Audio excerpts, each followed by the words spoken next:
సంవత్సరం వేరే దేశాల్లో డిమాండ్ తగ్గడం మన రైతులకు చాలా నష్టపోయే పరిస్థితి వచ్చింది. ఆ విషయమే మంత్రి గారికి చెప్పాను. ఎట్టి పరిస్థితుల్లో రైతులను ఆదుకునే బాధ్యత మన మీద ఉంది. రైతులను ఆదుకోవాల్సిన అవసరం ఉంది. ఏదైతే ఏ విధంగా ఆదుకోవాలనో వారికి అంతా కూడా సజెషన్స్ ఇచ్చాం. మామూలుగా అయితే ఎంఐఎస్ కింద మార్కెట్ ఇంటర్వెన్షన్ స్కీమ్ కింద 25% ఇంటర్వ్యూన్ అవుతారు. అది కూడా రేట్ ఎస్టాబ్లిష్ చేయడంలో ఐసీఏఆర్ ఏదైతే ఉందో ఆ వ్యవస్థ ఎస్టాబ్లిష్ చేశారు. వాళ్ళు కూడా ప్రాక్టికల్ రేట్ కాకుండా ఆంధ్రప్రదేశ్లో ఉండే కాస్ట్ ఆఫ్ కల్టివేషన్ తీసుకోకుండా వాళ్ళు ఒక రేట్ ఇచ్చే పరిస్థితికి వచ్చారు. అవన్నీ సరిచేయాలని చెప్పాను. రేపు ఒక మీటింగ్ పెట్టుకొని మళ్ళీ మాకు ఒక ఇన్ఫర్మేషన్ ఇస్తూ ఉంటున్నారు.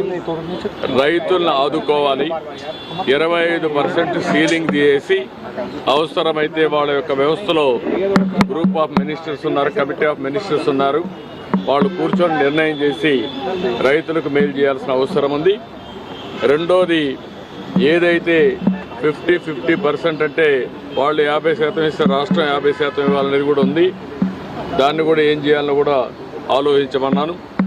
ఏదేమైనా రాష్ట్రంలో ఉండే రైతులకు న్యాయం చేయాల్సిన బాధ్యత ఉంది.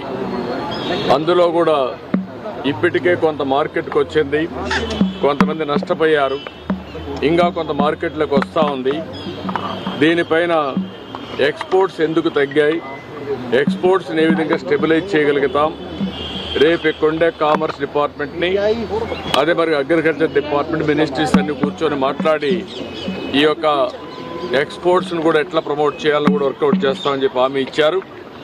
అల్టిమేట్గా ఒక హోలిస్టిక్ అప్రోచ్ 25% నుంచి ఇంకా పెంచడం, ఇంకో పక్కన ఏదైతే రేట్ ఉందో కాస్ట్ ఆఫ్ కల్టివేషన్ ఉందో దాన్ని రియలిస్టిక్గా తీసుకొని చేయడం. మూడోది, ఎక్స్పోర్ట్స్ను కూడా ప్రమోట్ చేయడం. వీలైతే రాష్ట్ర ప్రభుత్వానికి ఇబ్బందులు ఉన్నాయి, తప్పదనుకున్నప్పుడు ఏం చేయాలో మేము కూడా వర్కౌట్ చేస్తాం. కానీ రైతులను ఆదుకోవడం అతి ముఖ్యమైన ఉద్దేశం. అది చేయాల్సిన కోరాను. రేపే మినిస్టర్ గారు వస్తానే ఫస్ట్ మీటింగ్ పెట్టుకొని అన్ని విధాలు ఆదుకోవడానికి ముందుకు వస్తామని చెప్పి కూడా హామీ ఇచ్చారు. ఎల్లుండి నేను కూడా ట్రేడర్స్తో, అదే మరిగా మార్కెట్ కమిటీ వ్యవస్థ అందరితో మాట్లాడి దీనికి కారణాలు ఏంటి, ఏ విధంగా స్టెబిలైజ్ చేయాలి, ఏ విధంగా రైతులను ఆదుకోవాలని ఆదుకోవడం కోసం అన్ని